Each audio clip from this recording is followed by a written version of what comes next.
All right. So you can go. Mm-hmm. Hey, what's going on, y'all? Name is Torrey Smith.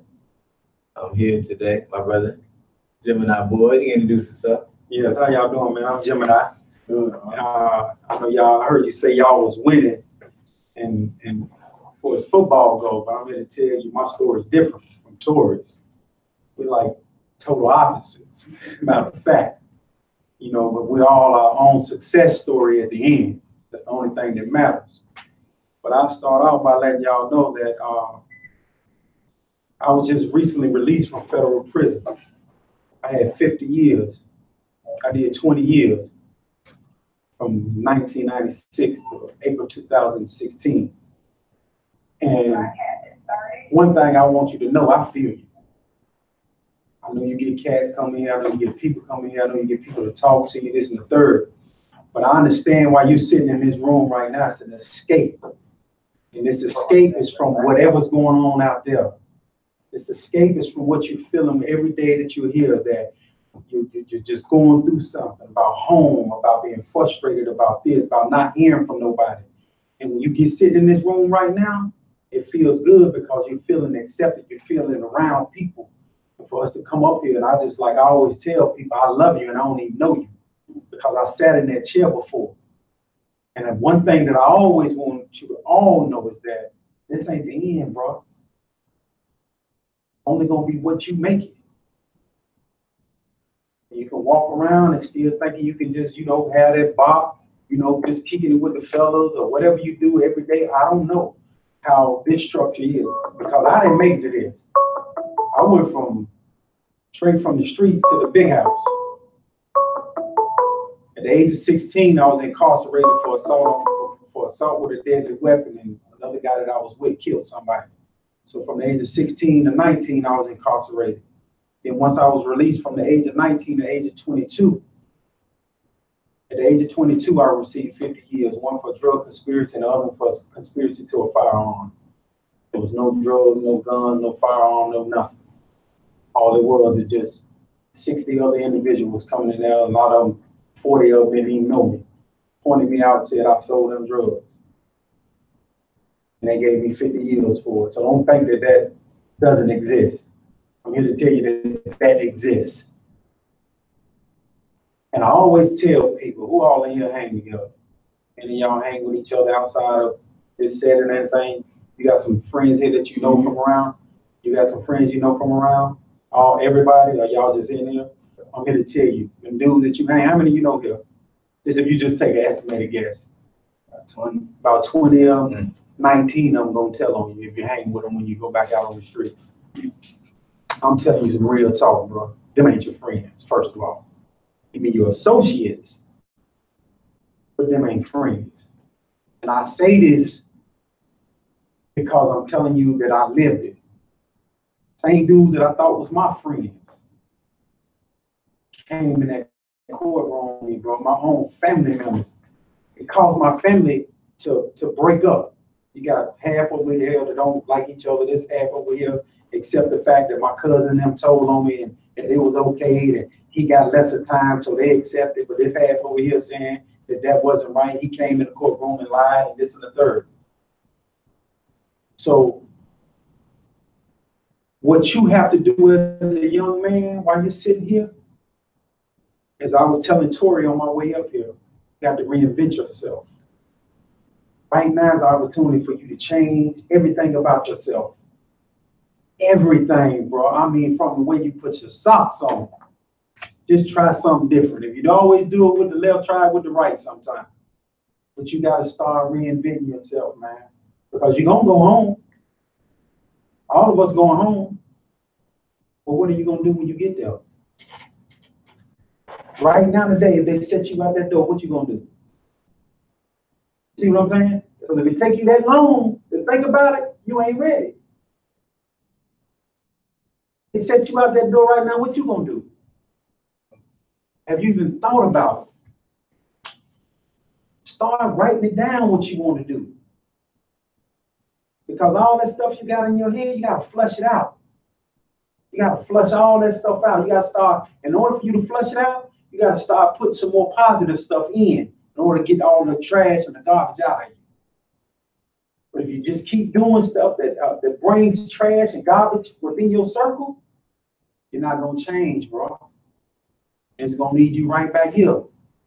Then one day when you leave in here, guess what's going to happen? You ain't going to never walk out of here.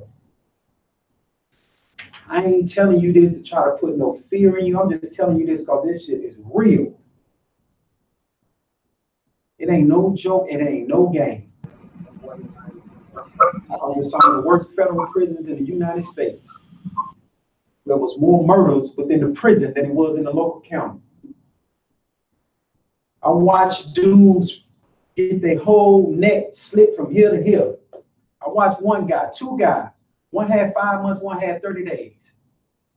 The one that had 30 days killed the guy that had 5 months, all because of some he say, she say. They were in gangs. And in the federal prison, if you went from California, they called you OTC. And that's still for out-of-town Crips. And they carried you. You held all the wine, you held all the night. You were new boys. So when guys thinking that they in gangs and they from North Carolina, go in that federal prison, see how they treat you. You be saying you would never be talking about you in a gang. But just know, man, that this stuff is real that's going on in society, man. That this is real. Because they ain't tearing these prisons and jails down. You ever notice that? Y'all know, you do notice that, right? You know how long them courthouses been standing up? In Mecklenburg County, Concord, or wherever you from around in the surrounding areas? That courthouse been there for hundreds of years.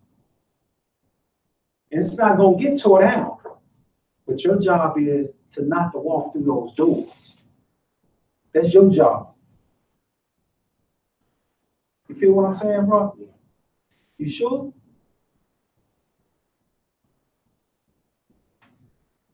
Because like I'm always tell you, I don't know damn one of y'all, man, but I love you, man.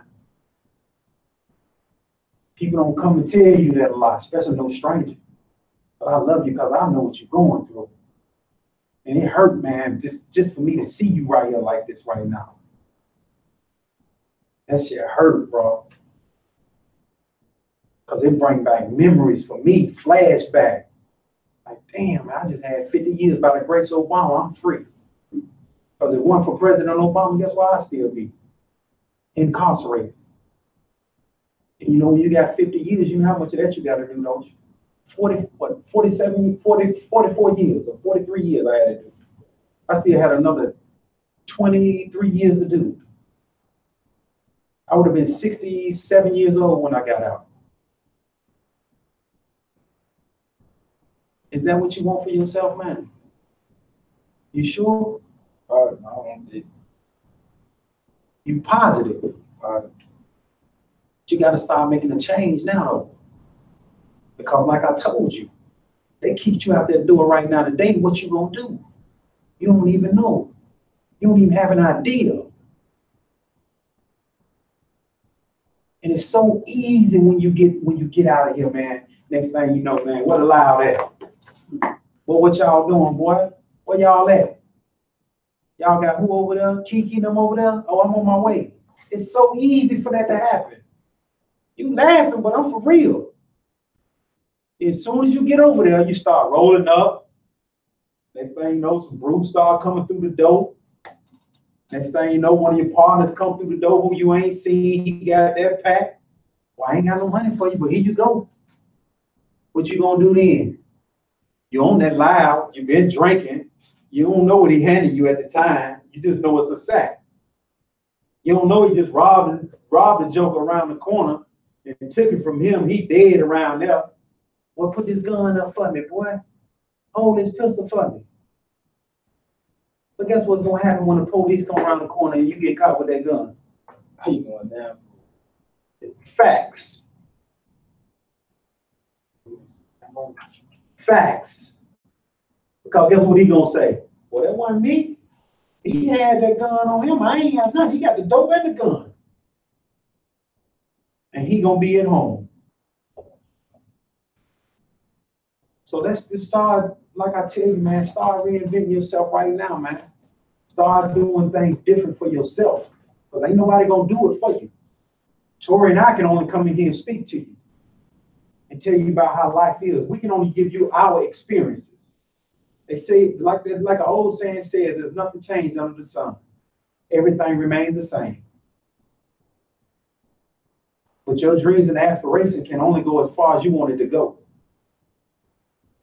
You can only be who you want to be. But you can also allow the next man to dictate how you're going to be. But are you going to be your own man and stand in your own two shoes every day when you walk out of here? You're going to tell that dude that you call your friend that's out there that you see, you rotate with every day. When he see that now you picking up a book to read. Yeah, man, I'm trying to read this CDL book, man. I'm trying to learn me a trade, man. I ain't going back to jail. But you're going to allow peer pressure to say, man, you tripping, bro. Man, we're going to get that bread when we get home.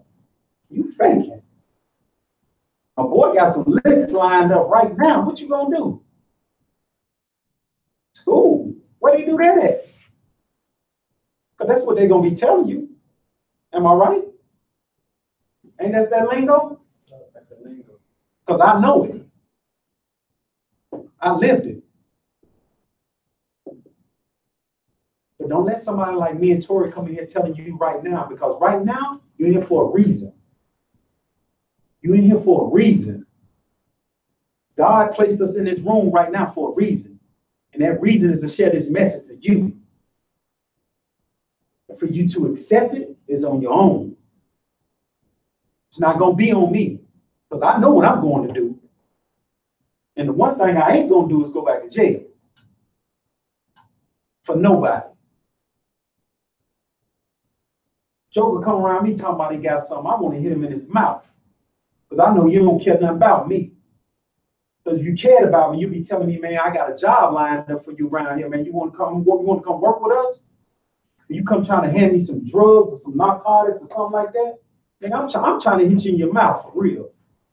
Because you don't care nothing about me. But I care about me enough to say that I don't want that lifestyle no more. And I care enough about you to tell you you don't need that lifestyle no more. Whether it's B&E, whether it's swiping, because that's the new thing that they're doing now like crazy. Or whether it's selling dope, whether it's robbing, whatever it is. I did enough time for all 6 of y'all. You don't never need to go to jail. I did enough for you. I sacrificed me for you. And doing that sacrifice gave me the wisdom and understanding and the knowledge to know that I had to come back and tell you I love you. Tell you right now that you can make a difference. Tell you right now that this ain't where you're supposed to be. The brain wasn't built to be behind no cell, to be in no door, closed where you can't go do nothing. Your mother didn't give you birth for that.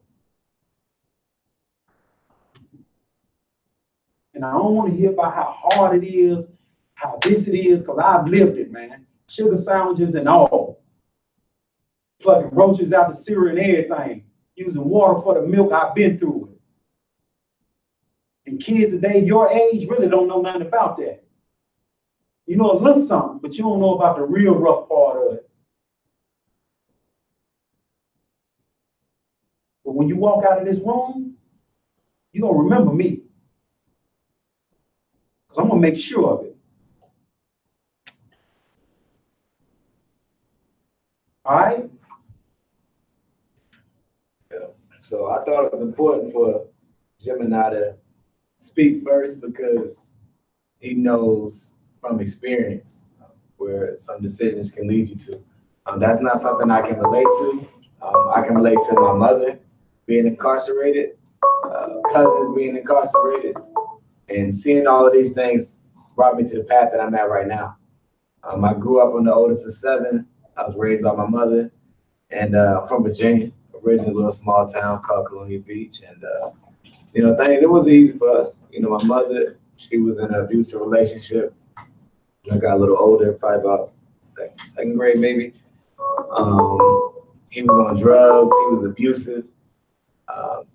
My mother would be going in and out of jail because of the altercations that they would have. I mean, she literally ended up shooting him, which is how she got her malicious wounding charge and became a felon. So I saw all of these things for myself, and I was like, well, why do I need to go out here and make these mistakes if I know what this is doing to our family? So some of the choices that I made, because life is all about choices and decisions that you make, I decided that from my experiences that I would never drink or smoke. Why? It's not gonna get me to where I want to be. Every person I know that was consistently doing that was a bum or in jail. For me, that wasn't worth it. You know, what do I want for me when I get older? I want stability. You know, I want a family that's together. I don't want to be split up because of decisions that I've made or that I've been a part of. And I try to go out and live my life that way. You know, for me, I way out early. You know, I love ball, basketball, baseball, football, whatever you name it.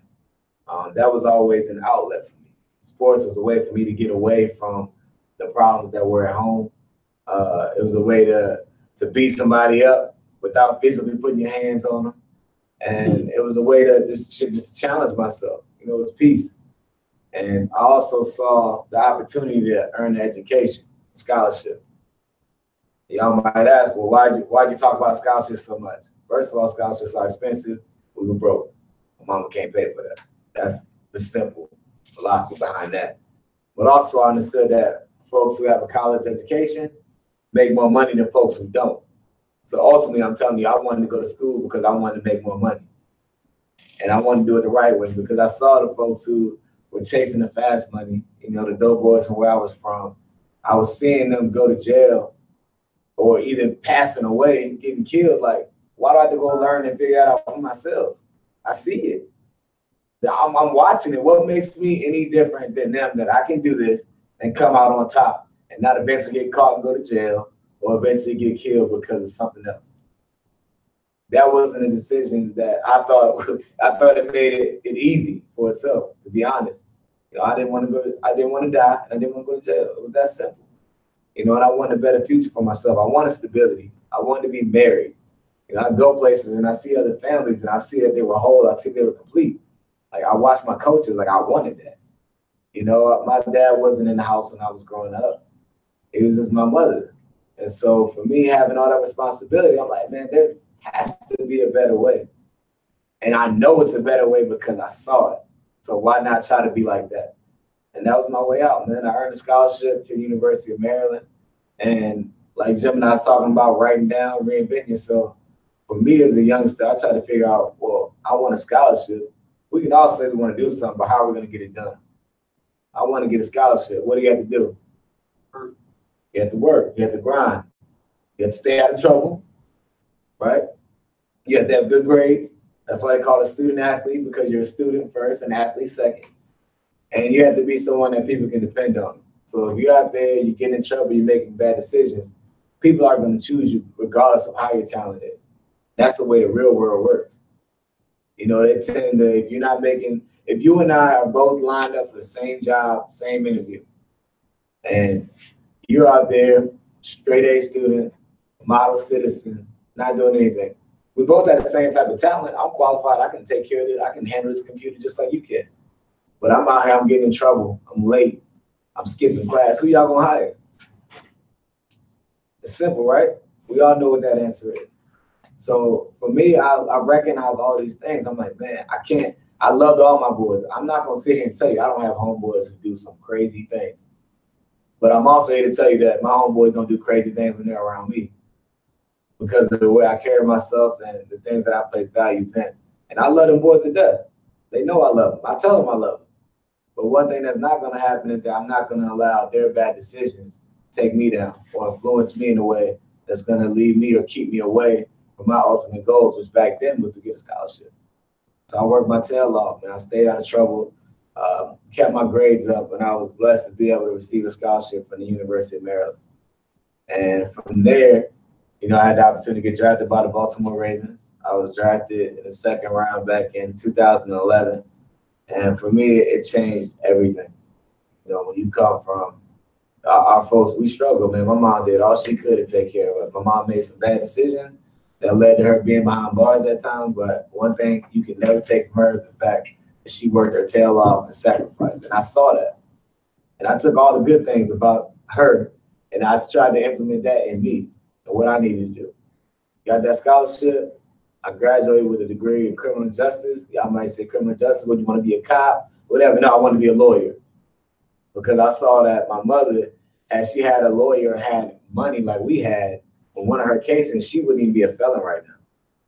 So I was curious about this system that we're all involved in right now and figure out, like, man, like, it's not fair. This system isn't fair. Like, some things flat out just aren't right. And so for me, that's something I wanted to fight for. And being a professional athlete, I have a different platform now to fight for it than being a lawyer. I'm able to talk to the guys who are making those decisions and try to figure out what things are wrong and what I can do to help better this system. But I will add to that too. I went on to San Francisco and went to Philadelphia last year. And I won my second Super Bowl. I won a Super Bowl my second year in Baltimore. I won in Philly last year. And now I'm here with the Panthers. But my takeaway for y'all, I wanted to be is that understand, like, to say this quote, like, you're not the sum of all your mistakes. So just because you made a mistake doesn't make you a bad person. Doesn't mean that your future is ruined, but it can be if you continue to make bad decisions. And for me, you know, I want to say I believe in y'all. You know, I wouldn't be here if I didn't see potential in each and every one of y'all. I see it. It doesn't matter what people on the outside think. The good thing about it is that y'all are here. Y'all know y'all are getting out soon, right? You got another chance. Some people that look just like you aren't going to have that same opportunity. So please take advantage of that, man. If that's one takeaway we can have, is take advantage of your next opportunity, because you may not have it if you continue down this same path. And I look at the decisions that I could have made, you know, hanging with the wrong crowd, doing whatever, that my life could have been completely different. But now I'm here. So I'm here to tell y'all that we have, Gemini and I have two completely different lives. A lot of similarities. When you go peel back some layers, we're very similar. Where we weren't is with some of the decisions that we made and the people that we were tied up with. And now we're together for a reason, because of the decisions that we made to be here to help you.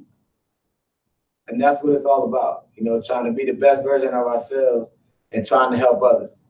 Because if we aren't here to tell you, we can't depend on anyone else. But we can only control us, right? Just like you can only control you. So tell y'all, man, we believe in y'all, man. Keep your head up, stay strong, and like Gemini said, write it down. Like, what do you want? What do you want? What type of life do you want to live? Don't just say you want to be rich and famous and all of that. How you gonna do it? That's fine. How you gonna do it? You know, you gotta write down your goals, write down your plan, man, and see yourself living it out. Because I'm living proof that it doesn't matter what your background is or where you came from, man, you can accomplish whatever you want. And you ask me what my biggest accomplishments are, it's not playing in the NFL. It's going to college, getting a degree. Because that's what I sought out to do.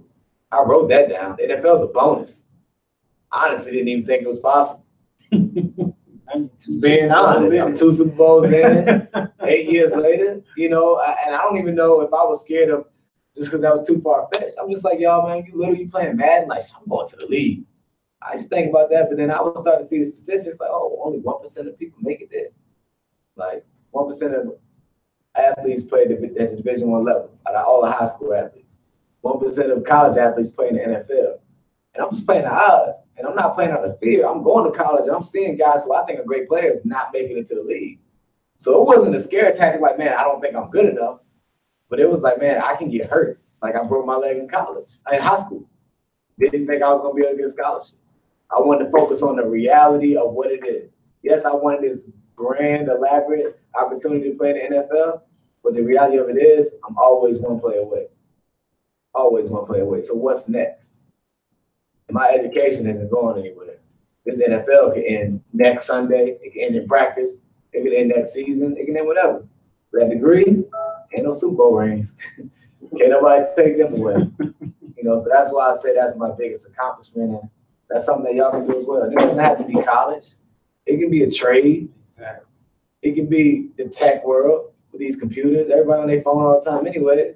Why not figure out how to build your own phone? You know, write down these goals, man, and go get them. So we believe in y'all, and we know some people in this room who believe in y'all as well. So we'll be praying for y'all boys and uplifting y'all, and I pray that y'all take what Gemini said to heart. This is my third time being able to hear him tell his testimony, and every time it hits home, because I can only think of the decisions that I've made or the people I've been with at times where, like, man, I could have been guilty by association by simply being in the wrong place. Being in the wrong place. I ain't never drank. I ain't never smoked. I'm not gonna sit here and lie to you and say I haven't been in situations that were pretty questionable, but just by me simply being there, I could have been taken down and everything that I imagined. I'm married now. I have 2 kids, baby girl on the way, be number 3. Like, none of that would exist, you know, with some of the decisions if I would have made one the other way. So, and y'all get on out here, man, and be the best version of yourself. Write it down, and hopefully we see y'all on the other side. And one more thing, let your mistakes be your greatest teacher. Remember that. Write that down. Let your mistakes be your greatest teacher. All right? All right, fellas. Give me some love, man. Wait a minute, y'all got some questions out here. Oh, yeah, Yeah, I got questions. Shoot, man. I still want some love, though. Like, you might be balling a little bit. You shoot a little ball a little bit? No. All right, you say no. My man said no. You can shoot a little bit? A little bit? Got some questions? Shoot. Yeah, somebody wants to know what position do you play? I play wide receiver. Tell me your numbers. Well, oh yeah, I'm number 11 here. 482 everywhere else. 482 in Baltimore, Philly, and San Fran. I switched to 11 because 11 was my high school number. So wanted to wear that for this thing done. So I'm wearing 11 for the Panthers. Somebody said, how do you like playing for the Panthers? I love playing for the Panthers. It's a cool city. Good quarterback in Cam, and I've been around enough to know that, you know, when you're in a good place, it's kind of hard to find. And so to have the opportunity again to continue living the dream is something I don't take lightly because, you know, again, I know it can end any day. Okay. What do you do to stay humble, and what keeps you humble? What do I do to stay humble? Probably doing it now. Yeah, I'd say just being real, you know, like I didn't have a silver spoon in my mouth. Like, it wasn't easy, you know, coming up. So to stay humble, like, I spend my off days like today, I'm here with y'all, right? And like, that reminds me of what's really important. Like, football's cool and all of that. I love it. Don't think for a second that that's not my passion, but I know in the real world it's much bigger than the game. So just being around that, and even being around my own family. You gotta think about it. I made it to the NFL, but the rest of my family's still struggling. You know, so that keeps me humble as well, trying to figure out, man, how can I help them? How can I break generational curses within my family to make sure that, you know, our version of the Smith family is the best that it can be? I have a question for both of you. They want to know, what was the hardest obstacles that you had to overcome? The hardest obstacle that I had to overcome was those 50 years that I was doing. That was my hardest obstacle. You know, and that was every day. Like I told you, I was in some of the worst places in the United States. So I had to survive. I had to be able to wake up each morning, because in some of those places, you know, you can't, when you go take a shower, you got to have 2 guys that you know standing by the shower, so won't nobody come in there and trying to stab you or kill you. So my hardest obstacle was the time that I actually did, and to be able to walk back out here and live the dream that I'm living right now, because this is my dream, this is my passion, to be able to come and share with you all. Try to see if you can see within me some of the mistakes that I made that you don't have to make. So that was my hardest obstacle. I'd say my hardest obstacle was, I'm not gonna say peer pressure because I knew what I wanted, but I would honestly say it's probably believing that what I was doing is right. You know how you can get told like you need to do this, you need to do that, it's best for you, like. And sometimes I was working like, is this really right? Like, is it working? I don't see the results yet. Like, I haven't reached my end goal yet. Like, is it really worth it? Is it working? And I trusted and believed it because I believed in the people that told me that they believed in me. So I know they saw something in me that I didn't see in myself, that, you know, I was gonna chase it and making those right decisions. And then when you do it, eventually it may seem like it's taking forever. It might not be tomorrow. Shoot, might not even be next year, that breakthrough that you're looking for. But when you keep going and you're able to see the little things start opening up, doors start opening up, and really the fruits of your labor, your hard work, that was it for me. So I probably say it's just being confident in what I was doing was the right thing, because you feel, I'm saying that because you feel friends kind of fade away.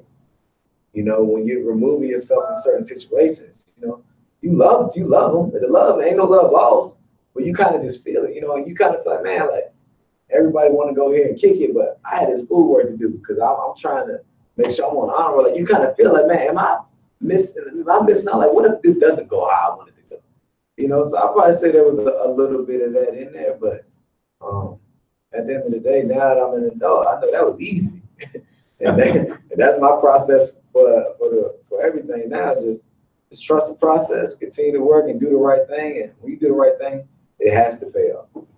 It will. It's guaranteed to pay off. It just may not be on your time, but it's gonna pay off.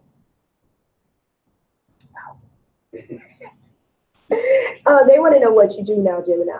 Oh, I'm a CDL driver, and I'm also in the process of starting my own nonprofit called Project Vote. Project Vote stands for Building Outstanding Lives Together.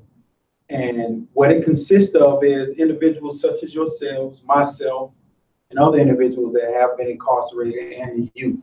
And I try to take them hand in hand because I understand that with incarceration, it helps our youth. Because if you can't help the individual once he's released from incarceration, the first thing he does is go back to the same old stuff that he was doing. And who does that affect? It affects you. Because now you're looking at this individual, you understand, and you want to start doing what he's doing, or he may even be preying on you. He or she may be preying on you. Hey, youngster, let me holler at you. Well, I got $100 for you. Just hold this for me. So what I try to do is I try to help the individuals post incarceration, so that they can help the individuals that are already out here, such as yourselves, once you're released. And together, we can make a difference in our community. Together, we can build our community. Because if we live, whether you all know it or not, you all are leaders, man.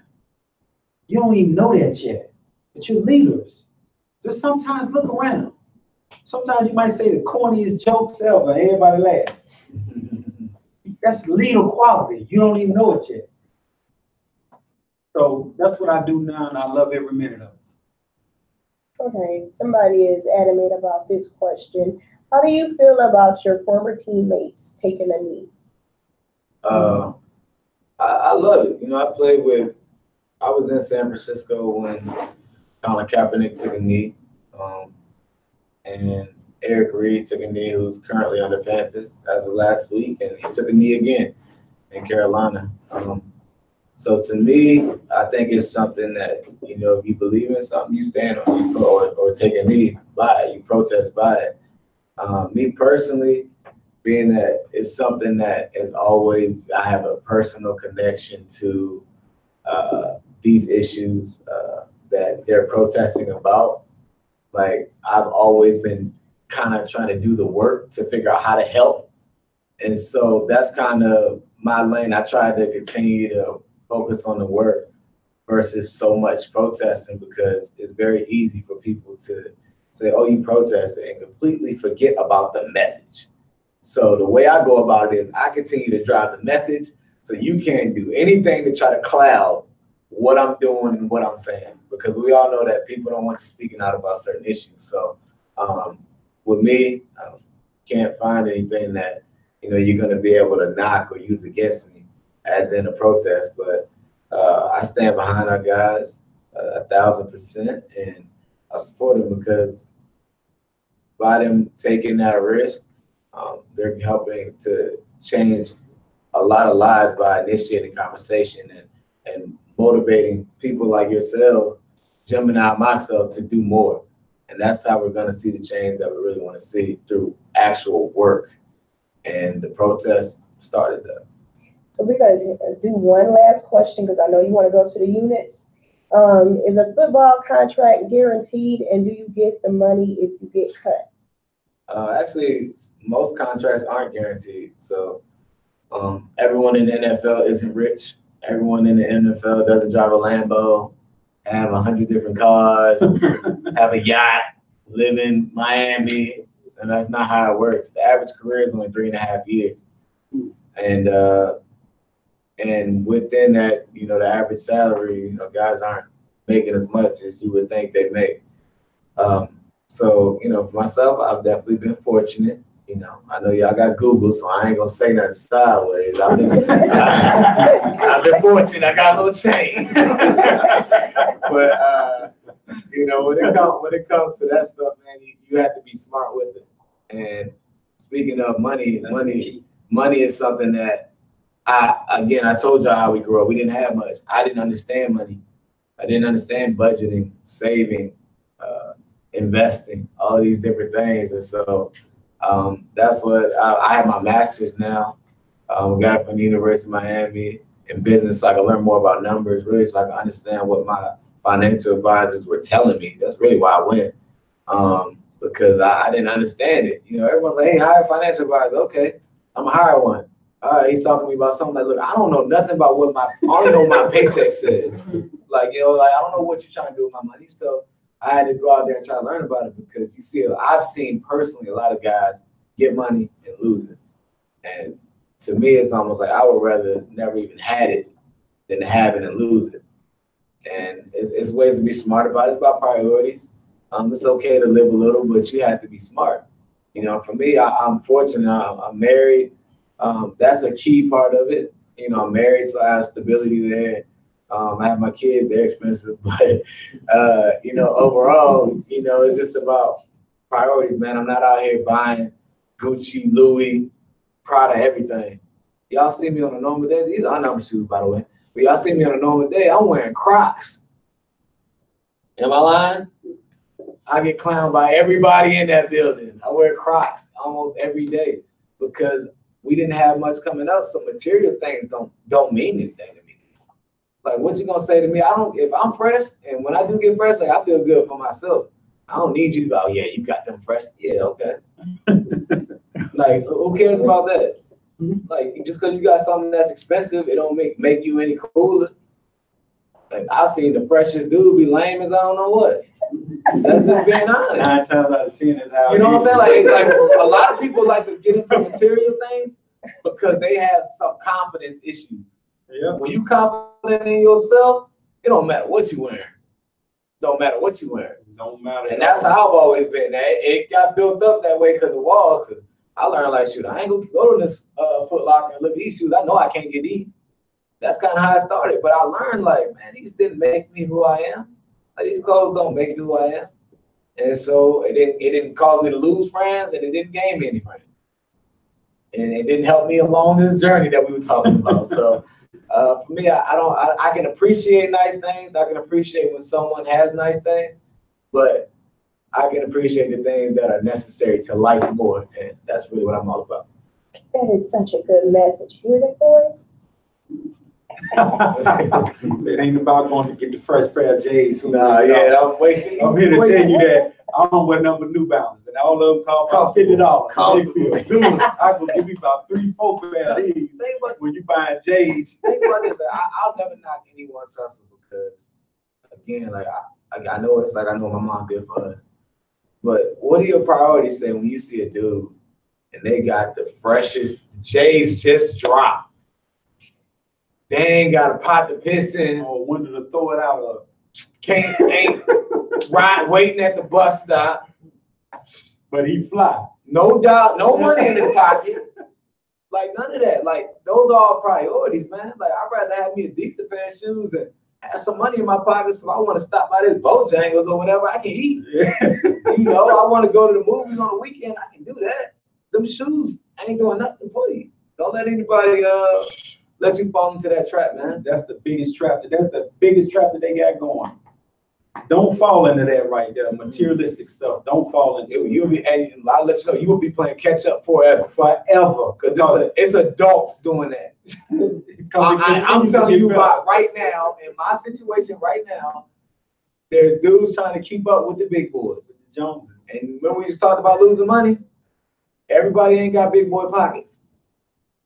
You just got to talk about what's important to you, man. You keep playing, keep trying to catch up with other people, you'll be chasing them forever. Be comfortable in your own skin, man. Always. Gemini, did you say you can rap somewhere down the line or something? I did not say that. We're getting these requests. Okay. I thought you could rap. Okay, yeah. Somebody else said something. I'm like, That's because we were spending all this game. They thought he was rap. Nah, that ain't me right there. That ain't me right there, man. Maybe it's the name. I guess so. Because I mean, that's the second time. I'm like, maybe I missed something. We all did. Yeah, me too. But we're gonna end the broadcast and give you guys time to go walk around before they put the boys in their room. So let's clap it up, y'all.